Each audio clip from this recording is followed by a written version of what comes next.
changing React state and re-rendering. The complete code for app.js is shown in chapter 5. Here is the explanation. We import the React library and the useState hook. We declare a state invoice variable using the structuring assignment. The initial value is null.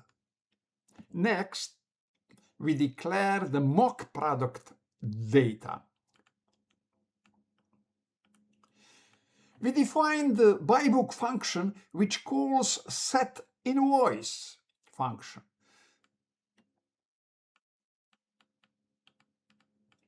In the return section, there is a button.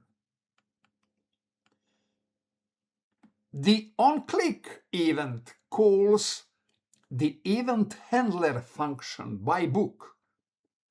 The setInvoice function changes the invoice state from null to an object. We can display that value using the following code.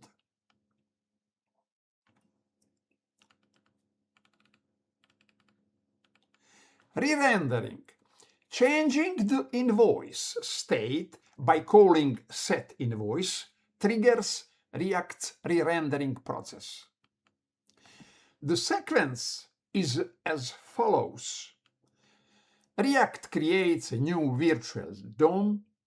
React compares the new virtual DOM with previous virtual DOM, Diffing.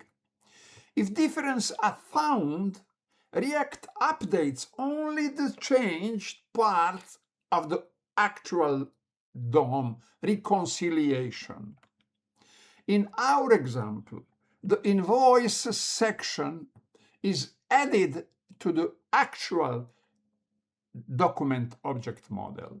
Summary: setInvoice null, setInvoice new value, re-rendering, new virtual DOM, diffing, comparison with previous virtual DOM, reconciliation, update only the changed part of the actual DOM. As a result, the invoice section appears on the page without reloading the entire application.